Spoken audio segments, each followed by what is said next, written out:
A very warm welcome to yet another edition of our Research Futures webinars. Today we are absolutely of Portsmouth Hamid Foroughi. Hamid joined the Business School of the university in 2015 after he's worked as a lecturer, visiting lecturer at Cardiff University. His PhD thesis on collective memory and mnemonic politics received the Best Critical Dissertation Award in 2015 of the Academy of Management of Vancouver. He's been working on absolutely fascinating issues, including indeed the idea of narratives, memories, applied to a variety of scenarios, topic, environment. And today he's going to address something really interesting. You'll see the idea of organizing solidarity in times of disruption, and in particular, the power of redemptive narrative after the Boston Marathon bombing. Well, as you know, my name is Leila Shukroun. I'm Professor of International Law and Director of the University of Portsmouth Democratic Citizenship Team. And well, without further ado now, Hamid, the floor is yours. Very good. Thank you very much for this lovely introduction. I couldn't introduce myself any better. So yes, as Leila explained, I'm very happy to be here and have this opportunity to give this talk at our university thematic seminar. Today I will talk about organizing solidarity in times of disruption, and I will explain the particular use of what we call it in redemptive narratives. In terms of my talk outline, I'll first start to give a background to the study. How did I come up, what was the focus, we came with this research. Then I will talk about a research puzzle. I will explain the literature around pursuit of solidarity, then following by research settings. I'll briefly discuss my findings of research and lay out my conclusions. So in terms of my previous work in this area, as Leila explained in the past, the core of my research is on research on collective memory. But also the last 2 years, I've been doing research on leadership. Particularly, I was interested in what we call the post-truth era at the times that we witnessed election of Donald Trump and also Brexit referendum. The times that it looks like in the politics, leaders are not bound to talk about truth. They seem to be not cared about the fact. So that motivated me to understand leadership, the narrative, the languages that are used by leadership, to understand how they are impacting the world we're living. The result of that was in an article in the Journal of Leadership that we published, and also in 2 articles that I wrote for the conversation. This idea that also led me to understand that when we look at post-truth leaders such as Donald Trump, they sow the seed of divisions, and they make organized solidarity more difficult. And part of the reason they do, we have seen in the language used by Donald Trump, we label minorities such as Mexicans, for example, as rapists. He talks about also, he put a blanket ban on Muslims. The type of rhetoric that we use by these post-truth leaders is very divisive, and as an effect, it contributes to a process that we call othering of these marginalized groups. By othering, we mean that when you cast another group of people different from us, by othering other group of people, we redefine them. And while this is related to other terms such as dehumanization, it could be manifested in different ways. For example, we always think of other groups as groups of people that are characterized by lack and deficiency and need to be corrected in some ways. And one research in this area, both sociological research of Dubois in 1903, who was a race sociologist in the US, and also more recent research by Stokes and Gabriel, they talk about how these other groups are sort of denied their own authentic voice. They talk as through a veil, which is the view of the dominant group of groups. So this othering of minority groups not only cause them from the dominant group to see them as being in need of corrections and are deficient, but also themselves come to see themselves, the other group come to see themselves from that perspective. So that led to my theoretical puzzle. the question was, while we know there are a lot of research around building solidarity, there's not much discussion about how a minoritized group of people who are othered, they can attempt to build societal solidarity. And particularly, I was interested in the question of leadership. If you have post-truth leaders such as Donald Trump who are divisive, what do leaders of minority groups can do to defy othering? And what type of language they use in pursuit of social societal solidarity. Let me first describe what do I mean by solidarity. Solidarity has been used in a variety of different contexts. It could mean, for example, expressing sympathy after a tragedy. It could means increasing sympathy by a group of people who we share certain similar views to each other. It's been described, for example, talk about solidarity of all humanity. You could see, for example, the manifestation of solidarity in the Black Lives Matters movement that was started by George, after the death of George Floyd in the US, but you spread across the world. For example, you see in this picture that Japanese women took to the street to express their support for Black Lives Matters, not only in the US, but also in Japan, asking express solidarity for people of color around the world. We also see, again, this kind of expression of this solidarity, for example, with the NHS. After the COVID, we see that the health workers around the world, they sacrifice their lives, put their life in line to help the rest of us. So then we see that we have a solidarity for that particular group of people. I particularly use the term societal solidarity, referring to building an inclusive sense of identity and solidarity among divergent group of people, which requires examining different ways people practice being with others. So while we talk about the societal solidarity, building the societal solidarity between, for example, Muslims and rest of the community, rest of different faith groups and non-faith groups. This is important to understand when we talk about solidarity. It is about, while previously they talk about it is about pursuing shared interests. A lot of research to talk about solidarity is about having a positive duty toward others. It's about a moral obligation, and it's about so more than its cognitive element that we understand other people, is about its emotional element of solidarity. The literature. Special work of draw on the work of German sociologist Scheller, who talks about the theory of sympathy and talks about for building solidarity, we need to look at the foundation of how we sympathize with one another. And in that Scheller talks about that how we can have a similar feeling with everybody else, as we, for example, we all been disgusted by certain, for example, seeing people who are being dead or being getting angered or getting frustrated by experience of the COVID. But also we can develop a fellow feeling, which is develop a feeling for other people, even though we haven't experienced their feeling, but we start to feel for them. This led to more recent research to talk about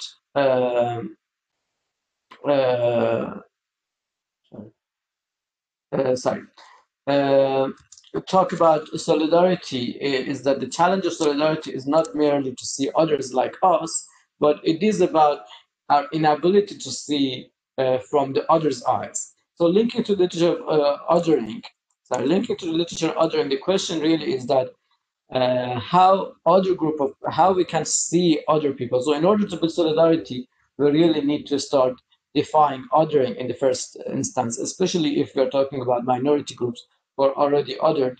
So what can they do to make other people to see the world from their eyes? That would be the research question.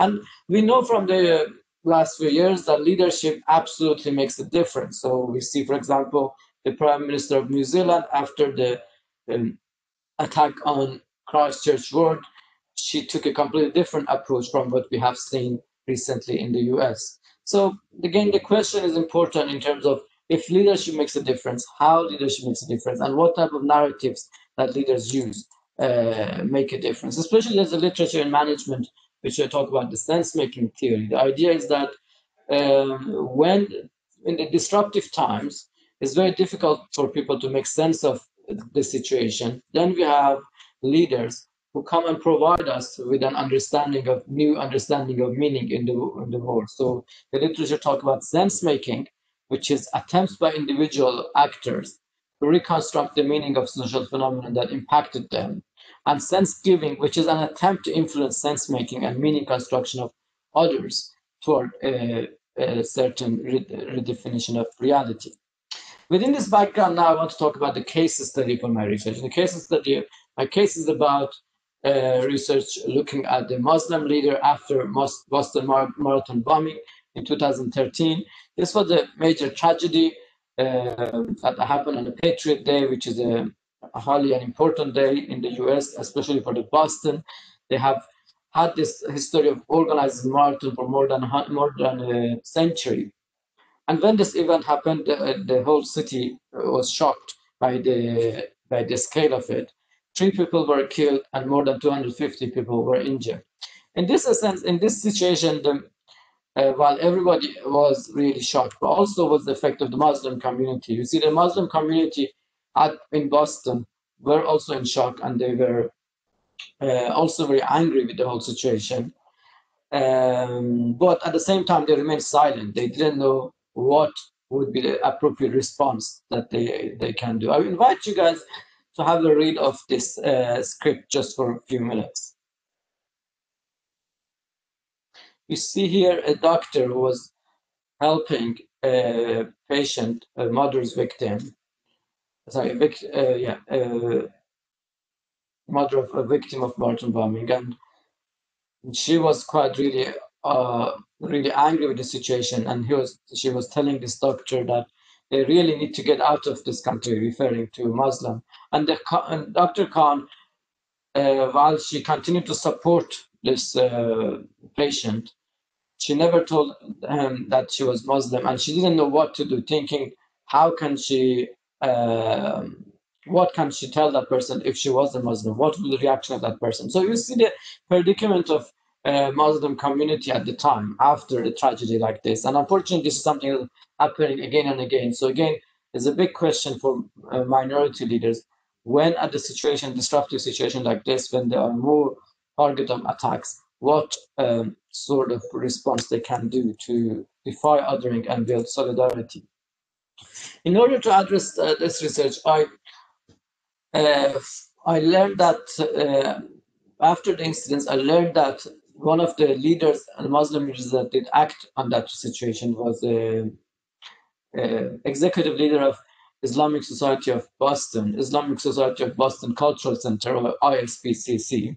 This Islamic Center responded very positively or constructively after the crisis, worked with different authorities such as the police and anti-terrorist groups to help the situation. But also they built alliances with interfaith groups and other non-faith groups to solve the situation. And their case has been highlighted by many different people as a case of very successful minority leadership after such incidents, as a role model for other mosques, has been highlighted by a number of civil society organizations. So it was a very appropriate case for my research to understand how, if this case has been successful in the city of Boston, what are the things that this leader had taken in place. So I engaged with in-depth interviews with Yousefi over the course of, I should say, 5 years between 2014 and 2019. We had 7 interviews with him. And also we engage with secondary data, which are newspaper articles that featured talks by Yousefi and by his colleagues. But also we interviewed a number of 4 other community leaders of non-Islamic faith to corroborate and triangulate the discussion that provided by Yousefi. In our analysis of data, we particularly look at the 2 themes. The theme A, we're looking at how Yousefi made sense of his own self-concept and his role as the leader of minority community under attack. I should add that when this attack happened, Yousefi was just been appointed as the leader of ISBCC. Before that, he was a community organizer for Obama campaign, and he was engaged in a lot of scholarly work. and this was his first executive position. And so he all of a sudden was under a spotlight. So firstly, we try to analyze our data to understand what we call sense-making narratives of Yusuf. We try to understand how he made sense of his self-concept and his role as a minoritized leader of a minoritized community. But also we then analyze the use of his narrative to understand how this episode helped the way that he and his colleagues set the vision for ISPCC and how they try to introduce, communicate this vision with other members and outside world. While analyzing this narratives, we realized that both sense-making narratives and sense-giving narratives, Yusufi, we observed a number of themes in this Yusufi's narrative. The themes that we identified the most was used by Yusufi were themes such as recovery, emancipation, development, atonement, and upward mobility. So let me give you examples, for example, from Yusufi's sense-making narratives. These are narratives about how he talked about his sense of how he become a leader at this point of time, how he convinced himself that he is a good person to take on this responsibility. So we see that he talks about, for example, languages of upward mobility. When he talks about, I would often tell my very American story, he talks about how his parents moved to the US for pursuing American dream and educational opportunity. He talked also about language of atonement, which is looking at how he's doing all the work he does in the service of God, and he's hoping that his work makes him a better person. And so that's what gives him motivation to continue his work. And also we see, for example, here example of languages of emancipation. So he talks about how the experience of living here now has freed him from some of his previous backgrounds. And he talks about how, for example, he wants to identify with civil rights movements or with people, Prophet Muhammad's time. And he feels now is a great time to be alive and working against this hostility. We see that also Yusuf used this sense-giving narratives when he wanted to make sense of the vision of his community, Islamic community in Boston. So again, he used the language of upward mobility, talk about we began to see a shift in the attitude of other people toward Muslim people, but we acknowledge it's an uphill challenge, but we are progressing. He talked about atonement. Again, he talks about how what the community should do, it should go beyond the self-interest and self-realization, and because we're all God's creation, and he thinks about how we all need to work to the purpose of work to serve a higher purpose. And then he also, we see that he talks about, in his narratives, use language of emancipation. So he talks about, for example, election of Donald Trump as an opportunity that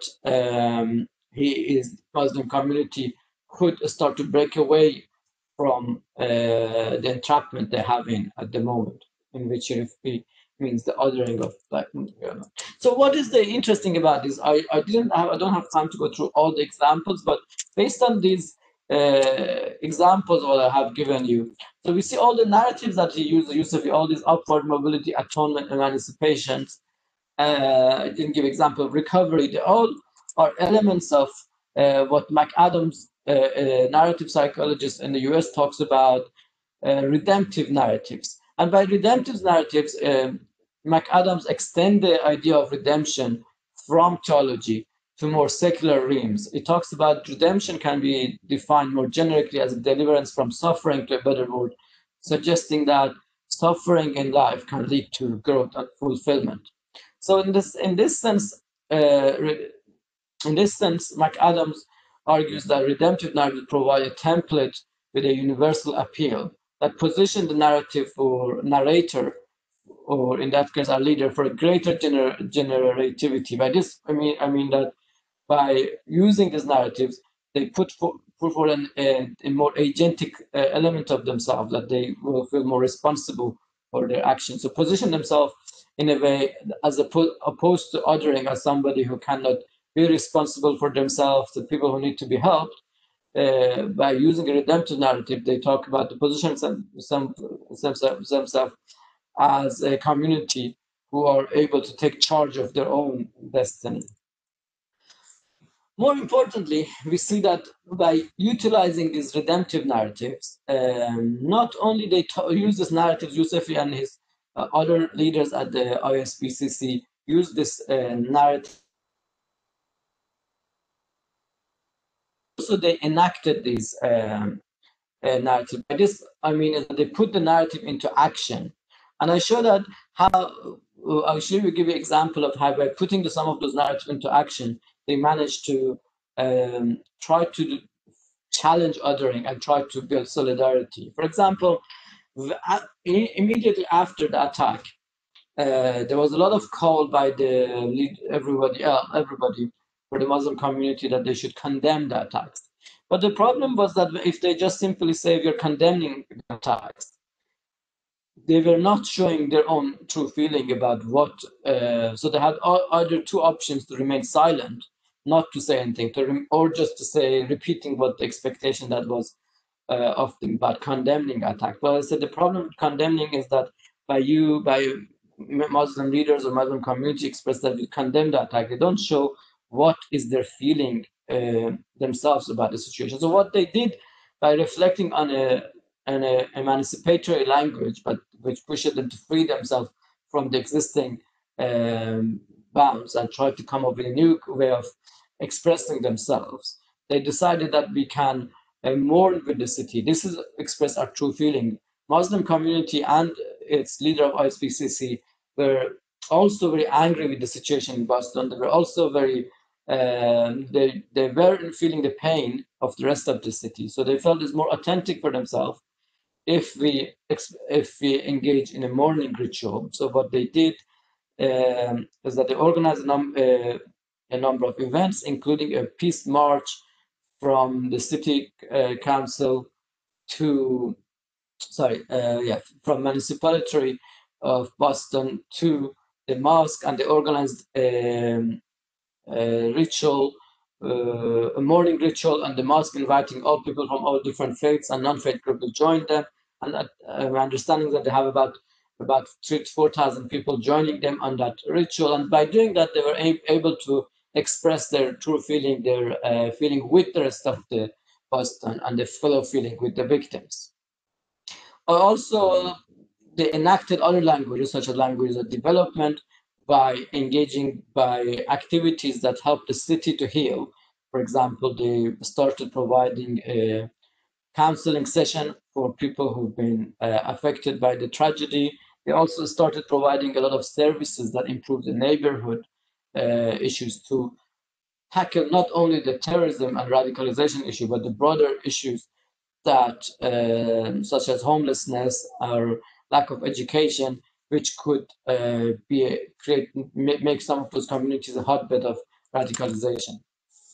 So, what can we conclude from this study?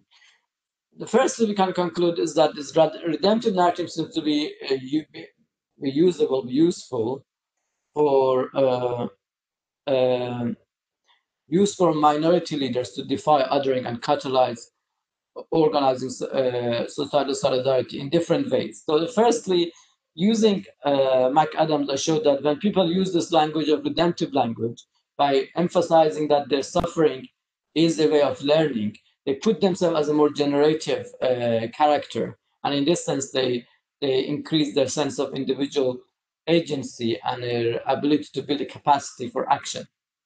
They also, by using this language of redemptive, they position again themselves as in the community, as a community that is not passive, but a community that is learning, a community that's growing. And so again, the idea that suffering can lead to growth and fulfillment. And by projecting Muslim community in Boston as a community that is relying on itself to grow, they are challenging the rhetoric of othering, which emphasize that Muslims, they don't have anything to contribute.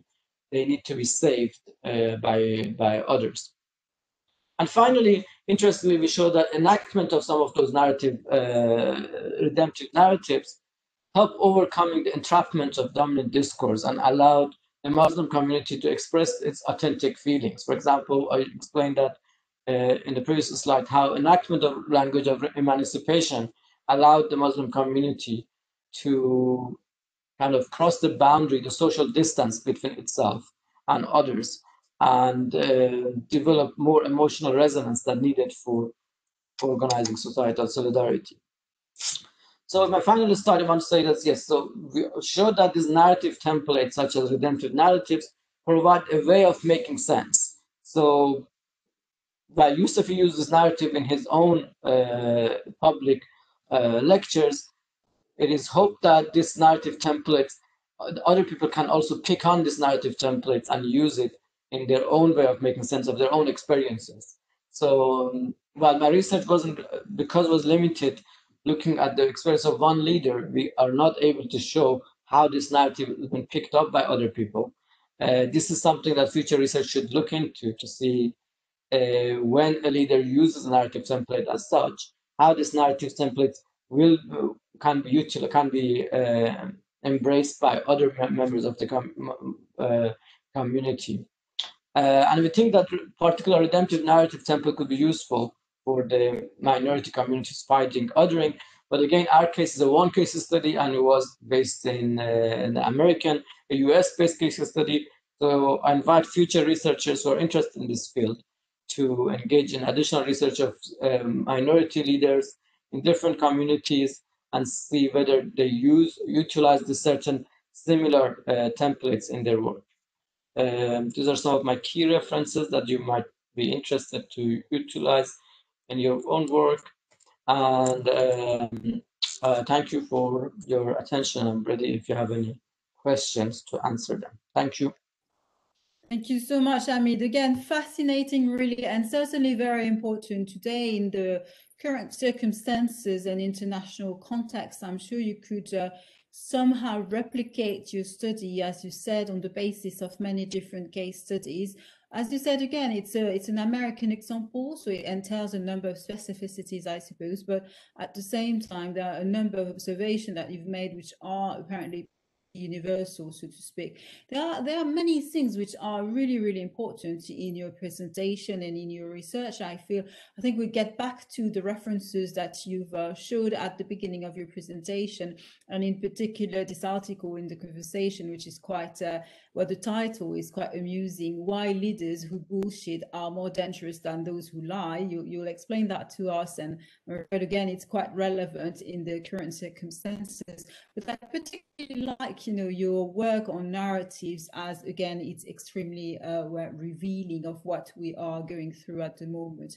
Can you tell me, I take my, my sort of privilege as a chair to ask the first question, but could you tell us if this concept of othering, which is again extremely interesting, could be applied to other situations than when you described, which is basically, to simplify greatly, but a religious situation. So the other, that's something fascinating, othering in different circumstances.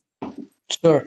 No, thank you, Laila, for your sharp observations. Yes, I think you're right that these othering processes are not only applied for religious minorities. Of course, we have that in case of Muslims, and to Islamophobic also we have in case of Jewish minorities. But also, as you said, is not only applied to the religious groups. So we can see, for example, ethnic groups. We see, I think, some of the people who I mentioned, Debois, who was a race sociologist, he used that to talk about the experience of Black minorities in the US, or African Americans in the US. So he talks about his book. The title of his book is very interesting. It's called "The Soul of Black People," and he kind of talks about how the othering that is reproduced by the dominant culture not only draw those certain group of people as not as capable. So you will see them, for example, in the America, we'll see that African American played only on the African American used to play, for example, roles that are not as much educated. For example, they might have played the role of janitor, or you will see that they only appear only in the marginal places. But also he argues that ultimately those minority groups, they're bound to see themselves also from that dominant lens, which is he described as the ultimate challenge. And I think that's really the core of the paper, that I argue that othering is the antipode for solidarity. So if we want to build solidarity, we need to challenge othering.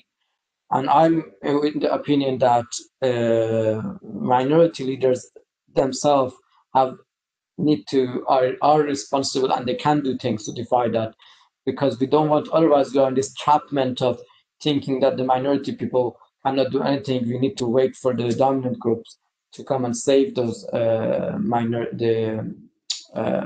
groups. I don't know if I does that answer the question? You did very much, thank you, Hamid. And I think I'd like to take you one step further, because I've personally been always fascinated by this issue of alterity and the other. Don't you think that today, in the context of the pandemic, we are precisely the other? The one carrying the virus is the other. And so, well, it defeats the purpose, so to speak, because the solidarity we should need to fight for the global pandemic is, sort of annulled, cancelled by the fact that others, the one carrying the virus, are put aside of society and certainly were stigmatized in a way. Would you agree with me? No, that's a very good point. I suppose there is a very close connection between words like stigmatized, dehumanized, and othering. And I think you're right that to think about othering could be part of it, part of what's going on. Especially, for example, we can see that when the virus emerged first in China, you will see that a lot of people kind of draw on this language of othering of Asian and minorities. They wouldn't see this as our problem. So we'd see in the rhetoric used in US media, for example, they would talk about how this China virus could be an opportunity for America to take over China, and not sympathizing with their situation. And then we heard reports of, after a few cases of discriminations or attacks on Asian minority in the UK and elsewhere. So I think you're precisely right that that's also could be seen that in this situation, like such a pandemic, we need the solidarity of everyone. We need all the governments to work together, all the people to work together to defy this external enemy. We see that certain politicians, certain leaders are trying to be more, even in those situations, we have been divisive. I mean, I think it's kind of funny that only when you watch these science fiction movies and you have these aliens, we seem to be able to cooperate and people don't do infighting, but we don't seem to do that in front of more of a real threat, where are these viruses and pandemic that we're fighting at the moment. You're right. I mean, the reality is often more scary than fiction, really. We're receiving questions from our audience. So in particular, a question from Olga.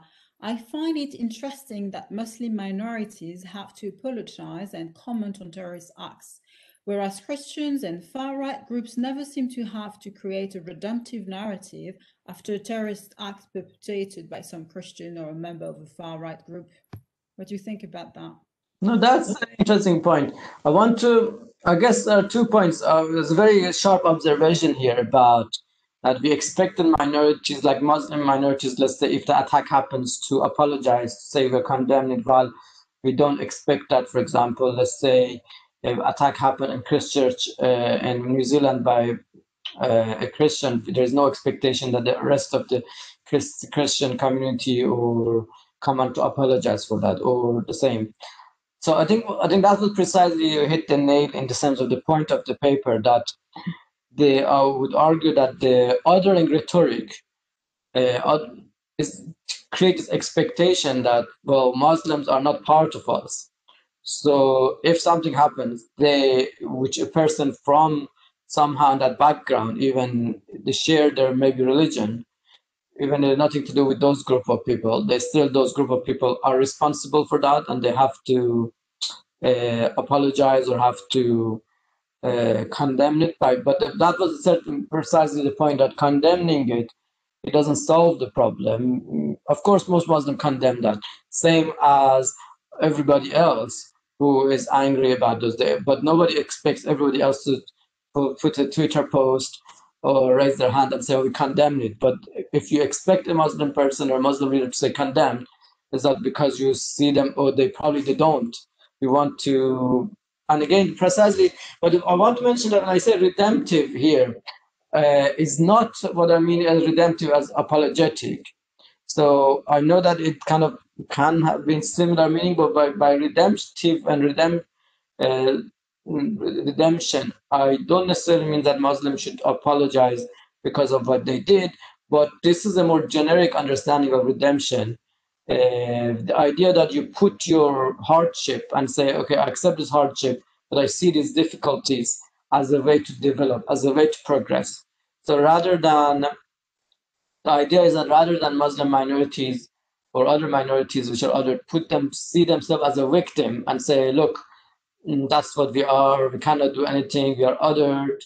They can't try to put a more positive perspective on it and try to see how they are as a community, they are developing, what are the things that they do to overcome different challenges. And I think I find that very powerful in Yusuf's narratives, that he and others leaders, they didn't try to say, look, okay, we are a victim of othering, we cannot do anything.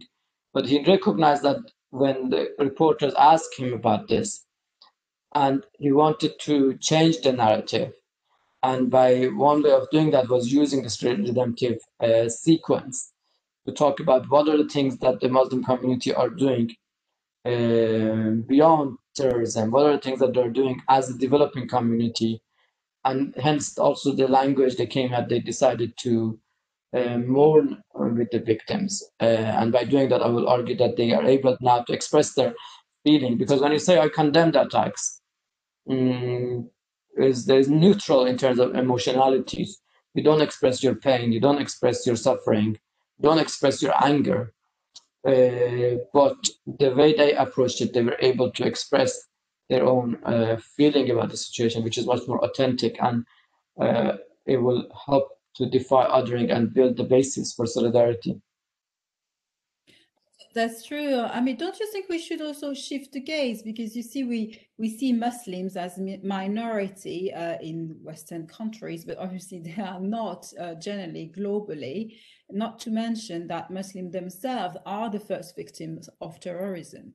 So you have terrorist attacks in Pakistan, in Iran, in Afghanistan. I was going to say on a daily basis or so, and you have countries like Indonesia who host a very large population of Muslim and certainly not minority. So don't you think that the whole construction, including your own, maybe I'm challenging you, your own theoretical approach is biased somehow by this minority approach?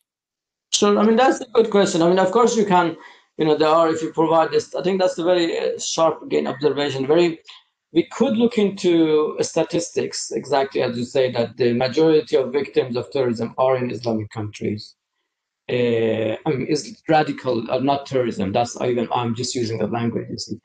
If you look at, for example, the US in terms of the number of victims that are killed by Islamic radicalization, there are minorities again compared to, I think I was reading an article to talk about the threat of far right extremists, as one of our colleagues just mentioned, is much higher than Islamic radicalization. These are true, but I guess the problem, the way I can see your point that if you say that leaders of the Muslim community should do something, perhaps we are somewhat coming from an other perspective that we say, well, they have to do it. But the reality of that, they do things, I guess my point is that a lot of Muslim community leaders and others, they engage a lot of activities, but they don't get coverage. So let's say after the attacks in Parliament Square and the UK Parliament, we had a group of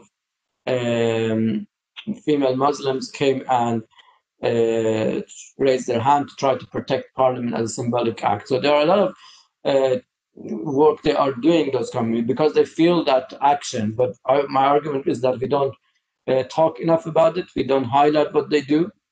And my argument would be that we need to understand, by studying different ways that the Muslim community and especially the leaders are acting, and understanding which one are more effective, and doing some learning, cross-learning between all of these initiatives, we can see how they can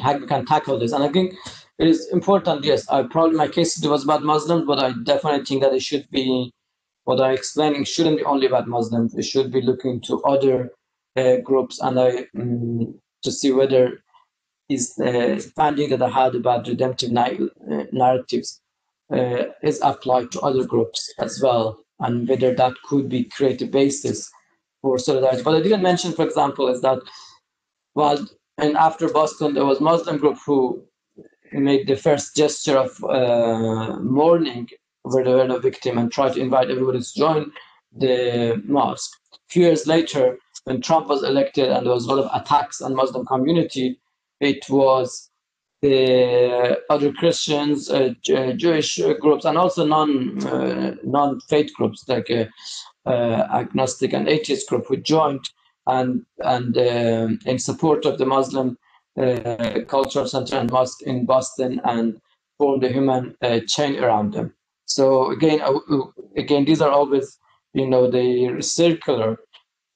So again, I mean, I would argue that my future studies should look into that both sides, that how different groups interact to create this chain of reactions that which helps building solidarity. Of course, this would I see it as the first step to looking at from what minority people do, but the next step should be looking at the cooperation between these different groups to build solidarity. Thank you so much, Hamid. We have a question from Gloria. She says, I think the language the leaders use and how they divide the society by labeling the people in the society into groups is problematic in itself. Would you agree with that? Sorry, would you repeat that again? I didn't hear. I think the language the leaders use and how they divide the society by labeling the people in the society into groups is problematic in itself. Would you agree that the language used by leaders, whoever they are, I suppose, and this labeling, division in group is problematic? Yes, I think I agree that yes, the way that we use the labels could be part of the problem, definitely. And I guess that was a question of, for example, whether, for example, the word terrorism, if we use terrorism but only use it to refer to Islamic radical groups, but not other acts of terrorism, then that lead to this perception of othering itself, I suppose. So I think that's very accurate observation, and that how the type of labels that leaders use could be more divisive. For example, I mean, with the Donald Trump using the China virus, thank God we probably don't need to hear that for a while, at least from the podium of the United States White House presidential office. But so we can see that how politicians using those labels could be a problem. And precisely, I guess the question is that what people who, I mean, I guess my perspective would be that, of course, it's everyone's duty to do that. But my argument is that the leaders of minority groups who are targeted of those target of those labels, they can also engage with a lot of different things to address those things, to challenge those things. Thanks so much again, Hamid. I'm conscious of time, so I think it's time to get back to this first question I had, your article in the conversation, which is entitled in a very sharp manner, I find, why are leaders who are bullshitting more dangerous than those who lie? I didn't, I thought you were finished. I'll share that again, sorry. Yes, you shared the reference at the beginning of your presentation, and everybody can article published in the conversation, which I'm sure has received a great welcome and has been read all over the world. But I'm quite curious. So are you meaning to say that people who are telling stories, I don't know what's bullshit really, are more dangerous than those who lie? And why is that? Right. No, actually, that's what's been a very, yet so far we had, I think, more than 20,000 readers, individual readers for that article. It is what I suppose. Yeah, there is a precise definition of bullshitting, which were argued that the person who bullshitted, they don't care about the truth claim that they make. So it could be that, I mean, this person could be both a liar and bullshitter. But we argue that when you are somebody who's trying to lie, you're trying to hide a truth, hide a fact. It's different compared to situation that you are actually, you don't care about the truth, or if what is the truth, we just make up one. And I think we see that for the argument is that people who, and we are now live that we living at this age, we see a lot of people talk about conspiracy theories and nostalgic narratives. We see that somehow more and more we doubt our public institutions. A lot of people doubt the expertise, expert knowledge, and then we have leaders who tap into that sort of, and then they keep they find it as a way of distraction, as a way of getting away from the facts, from the truth. They just tap into this untruth, tap into this bullshitting, and tap into producing these stories that they don't even care if those stories are true or not, and they're always kind of like a distraction from the main story, but they are quite successful in just polluting the water, if you like it, and avoiding the main question. Um, so that's something. So we are not necessarily saying that the stories could be actually be very source of very motivation. Leaders could. You're right that, for example, we have leaders who provide a vision of the future. They may give us stories about the future, but where how we might to go there. But that's different. We are not necessarily talking about, that sort of storytelling. We're talking about stories that tap into those nostalgic and conspiratorial thinking, uh, which the narrator doesn't care if they're true or not. Yeah. Just want to sort of provide distraction from the main ideas that's going on. Right. So it's a very different relationship to truth, as you said, and reality as well, I suppose. Yes, and I think maybe, for example, we can see in terms of pandemic, I suppose that we see politicians who are post-truth in a way. They tap into those nostalgic fantasies of our nation being a great nation. We are doing a great job.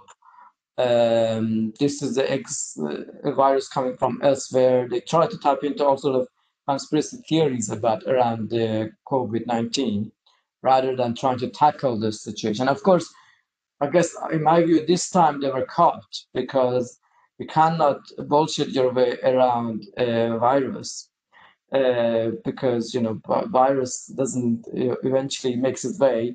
You see that countries that they try engage in keeping the bullshitting practicing. You see that the number of deaths much higher, and they had to stop that practice and get into they couldn't. Donald Trump couldn't continue rejecting the idea that virus is real and had to he couldn't he was engaging with all sort of the conspiracy theories about what the purpose of this virus is, talks about all sort of cleaning product that people can consume to defeat the virus. But I think in this case they were caught, and there's a limit. I think that's the fortunate thing, perhaps, or that's a good thing that we can say, that although we thought bullshitting is dangerous, we wrote that article before the pandemic, and it's fortunate not to know. Perhaps we should write another piece to talk about is that it looks like there is a limit to the success of this bullshitting, and there are certain times that you can't get away with it. So much, Hamid. This is going to be our last question, but a very interesting one from Karen. How much does this fit with the currently popular belief that science and research are not important compared with telling a good story, regardless of how substantiated that is? Again, that's very sharp observation, Karen. Thank you. I suppose that's the real challenge, right? So that we have facing when people's authority of science and expert is questioned. Do we face situation that the stories seem to be resonating with people, and we don't need to have the facts. I suppose that was the essence of what the people labeled post-truth era, talking about how people seem to not make their decisions, makes their not based on rational thought, but based on emotional appeal. And as long as you tell them the stories that they somehow feels true to them, they accept it. Doesn't matter if it's true or not. I don't have a really good answer to that, but I think what I would say, I wouldn't go as far as saying that truth or size doesn't matter.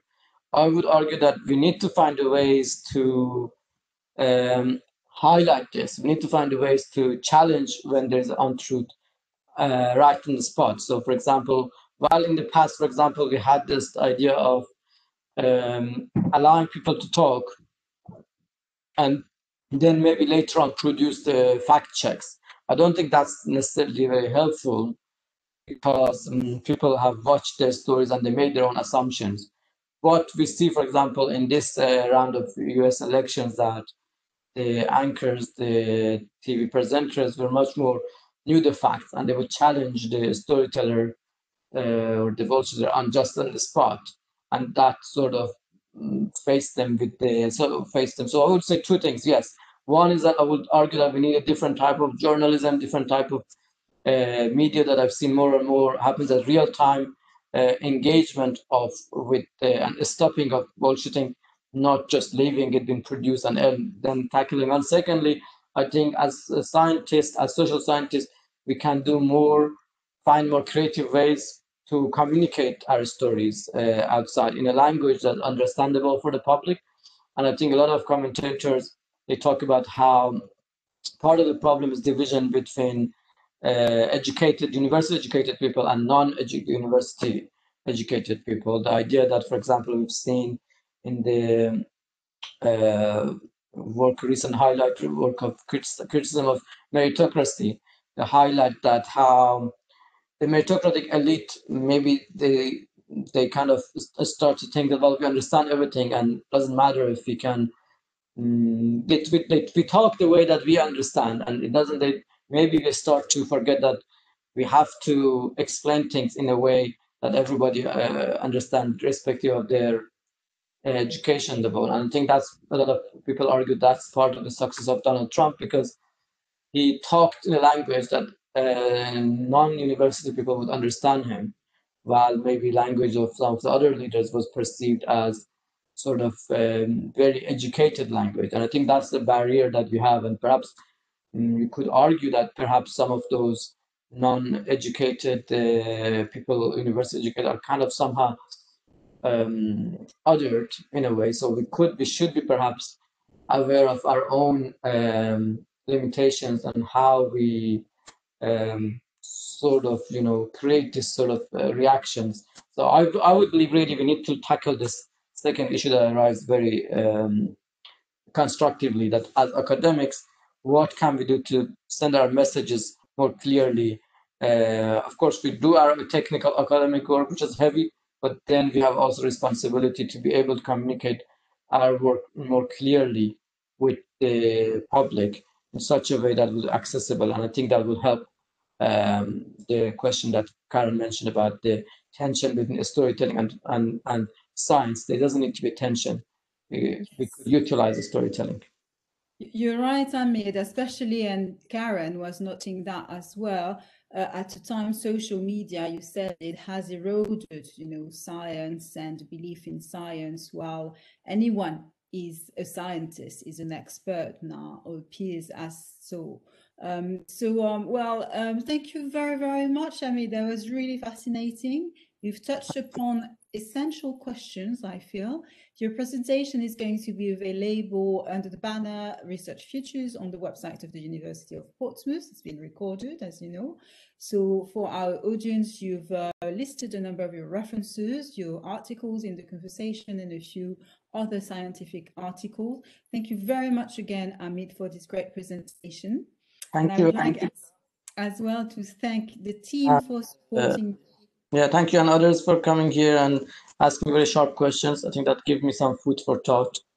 for developing the work and engaging more. Come back perhaps next year with more developed, more interesting, different ideas. See. Surely, we'll be more than happy to have you again with a presentation furthering your research. Excellent. Thank you so much, Hamid. Thanks very much to the team, Gloria, Olga in particular for supporting this series. And I'll see you very soon for another Research Future webinar. Bye-bye. Thank you.